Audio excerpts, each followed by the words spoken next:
बहू बनी ड्राइवर। सीमा की साड़ी रवि से होती है। रवि को नशे की बुरी लत लगी होती है। एक दिन अरे माँ, मेरा एक साइड का शरीर काम नहीं कर रहा है। मैं आज खेतों में कैसे जाऊंगा? अरे बेटा, ऐसा ना बोल। तेरे पापा के जाने के बाद से तू ही घर चलाने का सहारा है। मैं डॉक्टर को बुला लाती हूँ। देखिए बहन जी, रोहन के शरीर के एक साइड में लकवा है। अब वो कभी ट्रैक्टर नहीं चला पाएगा। घर में मंहूसियत का माहौल हो जाता है। लीजिए माँ जी, रोटी खा लीजिए। अरे बेटा, मुझे तो भविष्य की चिंता हो रही है। मेरा एक ही बेटा है और वो भी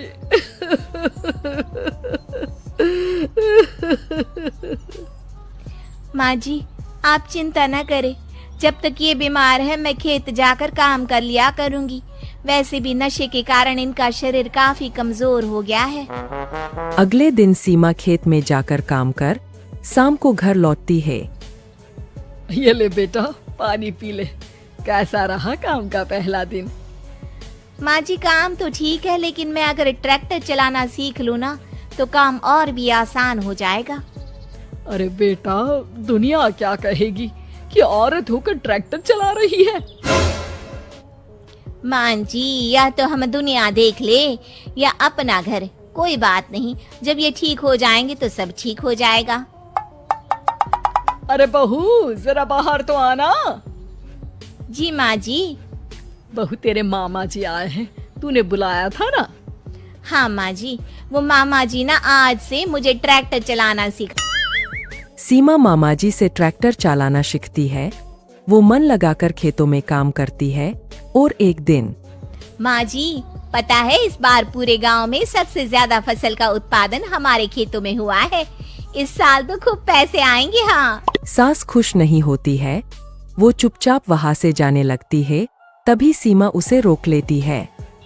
क्या हुआ माँ जी, आपको खुशी नहीं हुई? बेटा, आज डॉक्टर साहब बोल रहे थे कि रोहन के ठीक होने के लिए 5 लाख रुपए की जरूरत है। समझ नहीं आ रहा क्या करूं। सीमा शांत हो जाती है। अगले दिन सास सीमा के पास आती है। बेटा, ये मेरे गहने हैं। इसे अपने गहनों के साथ जोड़कर सुनार को दिया। जितने पैसे हो ले आ। डॉक्टर को आज ही देने हैं। सीमा अपने गहने और सास के गहनों को लेकर दुकान में बेचकर पैसे लेकर घर आ जाती है। माँ जी, सिर्फ 3 लाख रुपए का ही इंतजाम हो पाया है। बाकी के पैसे कैसे आएंगे? बेटा, अब तो एक ही चारा है, हमें जमीन भी बेचनी पड़ेगी। माँ, खेत बेच देंगे तो खाएंगे क्या? अरे बेटा, कोई दूसरा चारा भी तो नहीं है। रोहन ठीक हो जाए तो वो मेहनत करके इससे भी बड़ी जमीन ले लेगा। सास बहू मिलकर खेत भी बेच देते हैं। अब पूरे पैसे लेकर सास डॉक्टर के पास जाती है।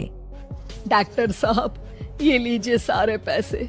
बस किसी तरह मेरे बेटे को ठीक कर दीजिए। आपका बेटा ठीक तो हो जाएगा, लेकिन 6 महीने का समय लगेगा। सास बहू सोच में पड़ जाते हैं कि अब तो कोई जारिया भी नहीं रहा जहाँ से उन लोगों की कमाई हो। अब कमाएंगे नहीं तो खाएंगे क्या? माँ जी, मेरे माता पिता ने लड़की होने के कारण मुझे ज्यादा पढ़ाया लिखाया नहीं, लेकिन ट्रैक्टर चलाना सीखकर मैं कुछ काम करने के लायक तो हो ही गई हूँ। अरे बेटा, ट्रैक्टर अब कहाँ चलाएगी? खेत तो बिक गए हैं। माँ जी, मैं किसी और के खेतों में दिहाड़ी में काम कर लूंगी। कुछ तो पैसे आएंगे ही ना। कहकर सीमा काम करना स्टार्ट कर देती है। जैसे तैसे उन पैसों से गुजारा चल ही रहा था। माँ जी, पास के अस्पताल से मुझे नौकरी के लिए ऑफर आया है। पैसे भी ये 4 गुना ज्यादा मिलेंगे और अब खाने पीने दवाई के साथ हम कुछ पैसे भविष्य के लिए भी जोड़ पाएंगे। लेकिन काम क्या है बहू? माँ जी, मुझे अस्पताल की एम्बुलेंस चलानी है। अरे, तू तो मेरी बहू नहीं, बेटा है। बेटा, जरूर जा बेटा। और हाँ, तूने पूरे गांव में एक मिसाल कायम कर दिया कि हर काम हर कोई कर सकता है। उनके लिए लड़की या लड़का होने की कोई जरूरत नहीं। सीमा मन लगाकर काम करना शुरू कर देती है। आगे जाकर वो तुम उसी तरह तोते के रूप में भटको। नहीं नहीं, मुझे आजाद करो वरना मैं तुम्हें छोड़ूंगा नहीं। अब तुम मेरा कुछ भी नहीं बिगाड़ सकते। अब तुम जाओ यहाँ से और अब से ऐसे ही घूमो। अब तुम्हें पता चलेगा कि दूसरों को दर्द देने में कैसा महसूस होता है। इसके बाद वह राक्षस वहां से उड़ जाता है। मरचू और उसकी पत्नी सीता दोनों खुश हो जाते हैं। मरचू पहले की तरह काम करने लगता है। वह और उसकी पत्नी दोनों खुशी खुशी जिंदगी गुजारने लगते हैं।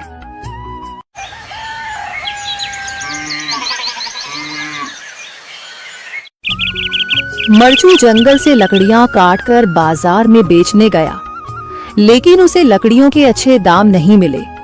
इस पर मरचू ने कहा, अरे भैया, इतने कम पैसे? इन पैसों में तो 2 वक्त का खाना भी नहीं मिलेगा। आप मुझे बहुत ही कम पैसे देते हैं। मैं इतनी मेहनत से लकड़ियां काट कर आता हूँ, लेकिन उनके पैसे मुझे बहुत कम मिलते हैं। भैया, तुम्हारी लकड़ियां होती ही इतनी कमजोर हैं कि मैं इससे ज्यादा पैसे नहीं दे सकता। तुम्हारी लकड़ियों के बस इतने ही पैसे बनते हैं। अरे भैया, कुछ ज्यादा कर दो ना। वो क्या है ना कि इन पैसों का तो कुछ भी नहीं आता। मैं अपनी जिंदगी कैसे गुजारूंगा? भैया, तुम जाकर अच्छी लकड़ियां लाओ, तभी इन लकड़ियों का अच्छा दाम मिल पाएगा, वरना इन लकड़ियों का तो यही दाम है। ये सुनकर मरचू बहुत ज्यादा परेशान हो गया और पैसे लेकर किराने की दुकान से सामान खरीदकर घर आ गया। घर पहुंचते ही मरचू की पत्नी सीता ने कहा, अरे जी, सामान ले आए आप? हाँ जी, सामान ले आया हूँ। सीता के चेहरे पर खुशी छा जाती है, लेकिन जब उसने सामान देखा, जी, इसमें तो बहुत थोड़ा सामान है। हाँ सीता, मुझे पता है कि यह सामान बहुत थोड़ा है, लेकिन मैं क्या करूं? मेरे पास जितने पैसे थे, मैं उतने का ही सामान लेकर आ गया हूँ। इस तरह हमारा गुजारा कैसे हो पाएगा जी? आपको तो पता ही है कि हम कितनी मुश्किलों से गुजारा करते हैं। हाँ हाँ, मुझे पता है, लेकिन मैं कर भी क्या सकता हूँ? मेरे पास इतने पैसे ही नहीं कि हम एक अच्छी जिंदगी गुजार सकें। इतनी मेहनत कर रहा हूँ, लेकिन फिर भी मेहनत का फल नहीं मिल रहा। इतनी मेहनत से अच्छी लकड़ी काट कर आता हूँ, लेकिन मुनासिब दाम नहीं मिलता। मैं तो बहुत परेशान हूँ। क्या करूँ? कहाँ जाऊँ? अरे जी, आप परेशान न हो, आप कोई और काम देख लें। मैंने कई बार काम तलाशने की कोशिश की, पर किसी ने भी मुझे काम नहीं दिया। ये सुनकर सीता भी काफी ज्यादा परेशान हो गई। मरचू से सीता की परेशानी नहीं देखी गई। उसने अपनी पत्नी सीता से कहा, मैं फिर से जंगल की ओर जा रहा हूँ। अरे जी, अभी मत जाइए ना, वैसे भी शाम हो रही है। आप कल चले जाइएगा, अभी मत जाइए। ठीक है, अगर तुम रोक रही हो तो मैं नहीं जाता। मैं कल चला जाऊंगा। इसके बाद मरचू गांव में घूमने के लिए चला गया। तभी उसे एक आदमी मिला और उसने कहा, कहाँ जा रहे हो भैया? और सुनाओ, क्या हाल चाल है? जिंदगी कैसे गुजर रही है? अरे भैया, तुम्हें तो पता है कि लकड़ियां काटकर कैसे गुजारा होता है। हाँ भैया, तुम सही कह रहे हो। और आसपास के जंगलों में अच्छी लकड़ियां भी नहीं है। इसके लिए तो जंगल के अंदर जाना पड़ेगा। पर जंगल के अंदर तो काफी सारे जंगली जानवर होंगे। मुझे बहुत डर लगता है भैया। मैं जंगल में कैसे जाऊंगा? हाँ भैया, जंगली जानवर तो होंगे, लेकिन अच्छी लकड़ियां तो वहीं से ही मिलेंगी। ये सुनकर मरचू बहुत ज्यादा परेशान हो गया, लेकिन वह आदमी बिल्कुल ठीक कह रहा था। जंगल के किनारे की सारी लकड़ियां कट चुकी थीं। अब सिर्फ जंगल के अंदर ही अच्छी लकड़ियां बची थीं। अगली सुबह मरचू एक सुंदर गांव में एक बुद्धिमान नारी रहती थी। उसका नाम था लीला। वह गांव की सभी समस्याओं का समाधान निकालती थी और लोगों की मदद करती थी। गांव के लोग उसे बहुत सम्मान देते थे। एक दिन गांव में एक प्रसिद्ध ऋषि आए। उनका नाम था आनंद।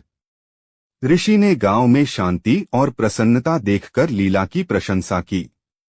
उन्होंने कहा, हे लीला, तुमने इस गांव को बहुत खुशहाल बनाया है। तुम्हारी बुद्धि और करुणा से लोग बहुत लाभान्वित हुए हैं। लीला ने विनम्रता से कहा, महात्मा, यह मेरा कोई विशेष गुण नहीं है। मैंने भी जीवन में बहुत संघर्ष किया है। मैंने देखा है कि दुख और सुख जीवन का हिस्सा है। हमें इन दोनों का सामना करने की शक्ति होनी चाहिए। ऋषि ने कहा, तुम्हारी बात सही है, लीला। जीवन में उतार चढ़ाव आते रहते हैं।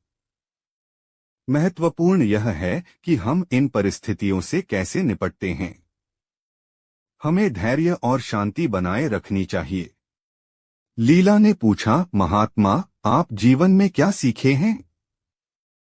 ऋषि ने मुस्कुराते हुए कहा, मैंने सीखा है कि क्रोध और लोभ मन को अंधा बना देते हैं। हमें इनसे दूर रहना चाहिए।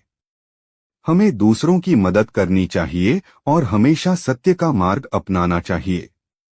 लीला ने कहा, महात्मा, आपकी बातें बहुत सार्थक हैं। मैं इन बातों को हमेशा याद रखूंगी। ऋषि ने कहा, लीला, याद रखो, ज्ञान केवल किताबों में नहीं मिलता है। यह जीवन के अनुभवों से भी सीखा जा सकता है।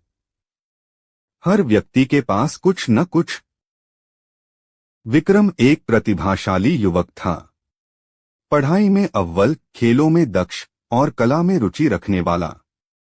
लेकिन जीवन ने उसके साथ एक ऐसा खेल खेला कि वह धीरे धीरे खुद को ही भूलने लगा।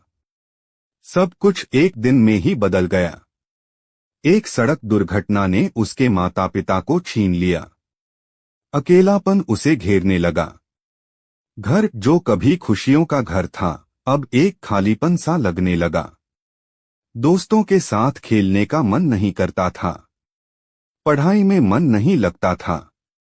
दुनिया से कटने लगा। दिन भर अपने कमरे में बंद रहता। खिड़की से बाहर झांकता, लेकिन दुनिया धुंधली सी दिखती। लोग आते जाते, हंसते खेलते, लेकिन उसके लिए सब कुछ बेजान सा लगता। खाने पीने में भी रुचि नहीं रही। शरीर दुर्बल होता जा रहा था। एक दिन उसके पड़ोसी ने उसे देखा। उनकी चिंता बढ़ गई। उन्होंने समझाया, विक्रम, इस तरह से जीवन व्यर्थ नहीं जाएगा। तुम्हारे माता पिता भी यही चाहते होंगे कि तुम खुश रहो। विक्रम ने सिर झुका लिया। उसे पता था कि वह गलत कर रहा है, लेकिन खुद को संभाल नहीं पा रहा था। पड़ोसी ने उसे एक पुस्तकालय में ले गए। वहां किताबों की दुनिया ने उसे एक नया रास्ता दिखाया। उसने साहित्य पढ़ना शुरू किया। कवियों की रचनाओं ने उसके मन को छुआ। लेखकों के विचारों ने उसे सोचने पर मजबूर किया। धीरे धीरे उसे जीवन का एक नया अर्थ दिखने लगा। उसने महसूस किया कि वह अकेला नहीं है। दुनिया में भी ऐसे लोग हैं जिन्होंने दुख झेले हैं, लेकिन उन्होंने जीवन से हार नहीं मानी। उन्होंने अपने दुखों को अपनी ताकत बनाया। उसने खुद को साहित्य की दुनिया में खो दिया।